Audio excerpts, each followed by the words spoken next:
In this unit, we will combine the concept of expected return with that of future cash flow forecasting to determine the present value of these cash flows. This is called discounted cash flow, or DCF for short, and is one of the most fundamental operations in the field of investment. To calculate the present value, or PV, of an investment using the discounted cash flow method, you should follow these 3 steps. Forecast the expected cash flows the investment will bring in over its lifetime. Identify or estimate the total rate of return you can realistically expect to get in the market on alternative investments with similar risk. This is referred to as the opportunity cost of capital, or OCC. Discount the cash flows to their present values using the OCC you've identified.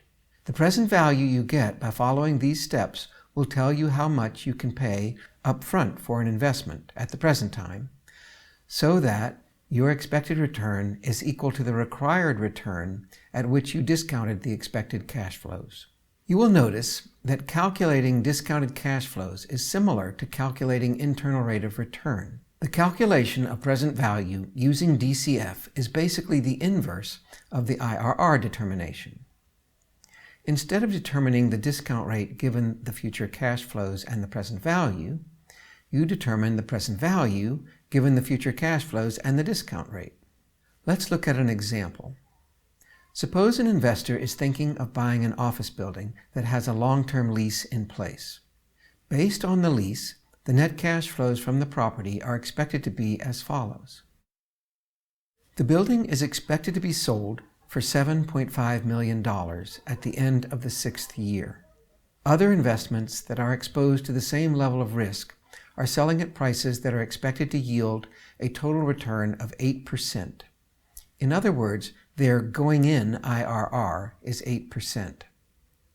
This rate will therefore be used as the required rate of return, or the OCC, when calculating the present value of our office building using discounted cash flow. The present value of a single future cash flow is calculated using the following formula. In this formula, V is the present value of the cash flow. We also use the symbol PV. C equals the net cash flow in a specific year, positive for cash to the investor, negative for cash from the investor.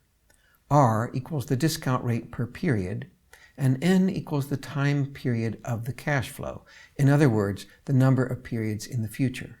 The DCF present value of a series of future cash flows is just the sum of the PVs of all the future periods' cash flows. Considering our simple single lease office building, the value of the office building is calculated as follows. You will see that the cash flow in each year is included as the numerator in each ratio, and that the selling price of the office building is added to the last year's cash flow, as this is also cash that will flow from the investment, even though it is not an operating cash flow such as rent. An amount of 1 is added to the required rate of return as the denominator, while the time period is adjusted with each cash flow added. Using this formula, the present value of the future cash flows is calculated as approximately $7,549,000. However, instead of calculating the discounted cash flow manually, you can use a shortcut in Excel. For example, simply insert the required rate of return and the individual cash flows in the cells as shown. In the cell corresponding to period 0, or the present, type the equal sign and NPV and include a bracket. Then select the cell that includes the required rate of return, followed by a comma. Lastly, select the range of cells that include the cash flows and press Enter. This gives you the present value of the future cash flows. Investors should therefore not pay more in period 0 than $7,549,000 for the building, as the expected future cash flows will not be enough to cover more than this amount and still provide the required expected return of 8%.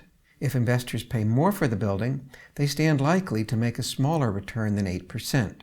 This would mean they are expected to lose money relative to the alternative equal risk opportunities which do provide the 8% expected return. As an important aside, note that the Excel formula is called NPV, but it is actually simply computing the PV of the cash flows, not net of the cost of the investment. The first cash flow in the range, the value 1 amount, here in cell B5, is assumed to occur one period in the future. Thus, within the NPV formula, we are not subtracting the cost of the investment, which would occur in period 0, and therefore we are not computing a net present value. In this video, you learned how to use the discounted cash flow procedure to compute the present value of a stream of future net cash flows. This can often be used to estimate the value of an investment. This tool is a popular and trusted method used by real estate practitioners to analyze real estate investments for the following reasons. It recognizes that asset valuation fundamentally depends on the potential of the asset to generate future net cash flows. It takes a long-term perspective, which is typical of investments in the real estate market. It considers total return and not just operating income or capital growth alone. Performing an accurate discounted cash flow valuation can protect investors from paying too much for a property or selling a property for a price that is too low. Reflecting on what you've learned, how do you think you can obtain information about investments with similar risk to the investment you are considering?